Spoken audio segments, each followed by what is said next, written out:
ಸಂವಿಧಾನ ನಿಮಗೆ ಮೂಲಭೂತ ಹಕ್ಕಿನಲ್ಲಿ ಏನು ಕೊಟ್ಟಿದೆ?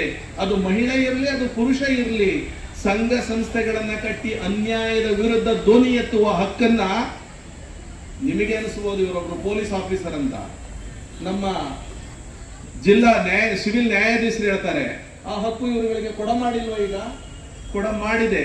ಯಾಕೆ ಹೋರಾಟ ಮಾಡ್ತಾ ಇಲ್ಲ ನೀವು? ಸರ್ಕಾರದ ಹಣವನ್ನ, ಬ್ಯಾಂಕಿಂಗ್ ವ್ಯವಸ್ಥೆಯನ್ನು ನಿಮ್ಮ ಕಬ್ಜೆಗೆ ತೆಗೆದುಕೊಳ್ಳಿಕ್ಕೆ ಯಾಕೆ ಸಾಧ್ಯ ಆಗಿಲ್ಲ? ನೀವು ಅನ್ಕೊಂಡಿರೋದು ಡಿಗ್ರಿ ಸರ್ಟಿಫಿಕೇಟ್ ಇದೆ, ಸರ್ಕಾರಕ್ಕೆ 10 ಹಲವು ಅರ್ಜಿ ಹಾಕಿ ಉದ್ಯೋಗ ಸಿಗ್ಲಿಲ್ಲ. ಹೈಯರ್ ಎಜುಕೇಶನ್ ಮಾಡಬೇಕು ಅಂತ ಹೇಳಿದೆ, ಪರ್ಸೆಂಟೇಜ್ ಸಿಗ್ಲಿಲ್ಲ. ಲಾಯರ್ ಆಗ್ಬೇಕು ಅಂತ ಓದ್ದೆ, ಕೋರ್ಟ್ಗೆ ಹೋದ್ರೆ ನನ್ನ ಹತ್ರ ಕಕ್ಷಿದಾರರೇ ಬರ್ತಾ ಇಲ್ಲ.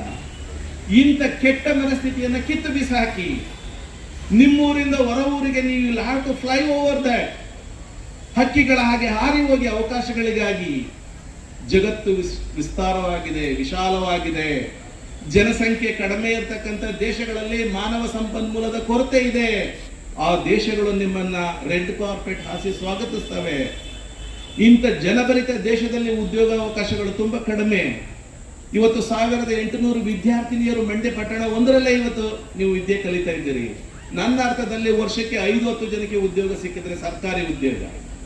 ಖಾಸಗಿಗೆ ಮಾಡ್ಲಿಕ್ಕೆ ಹೋದ್ರೆ ನಮಗೆ ಅಂತ ಶಕ್ತಿ ಬರಲಿಲ್ಲ, ಸಂಘಟನೆಗಳು ಬೆಳಿಲಿಲ್ಲ, ಹೋರಾಟಗಾರರು ಹುಟ್ಟುಕೊಳ್ಳಿಲ್ಲ, ನ್ಯಾಯದಾನ ನಿಮ್ಮ ತಂದೆ ನಿಮ್ಮ ಪೋಷಕರಿಗೆ ಸಿಗಲೇ ಇಲ್ಲ, ಅವರು ಬೆಳೀತಕ್ಕಂಥ ಬೆಳೆಗಳಿಗೆ ಉತ್ತಮವಾದ ಬೆಲೆ ಸಿಗಲೇ ಇಲ್ಲ. ಎಷ್ಟೇ ಬೆಳೆದ್ರು ತಾನೆ ಏನಂತೆ ದಳ್ಳಾಳಿಗಳ ವ್ಯವಸ್ಥೆಯಿಂದ ತಪ್ಪಿಸ್ಕೊಂಡು ಬದುಕಲಿಕ್ಕೆ ಅವರಿಗೆ ಸಾಧ್ಯವೇ ಆಗಲಿಲ್ಲ. ಹೀಗಾಗಿ ಮಹಿಳೆಯರಿಗೆ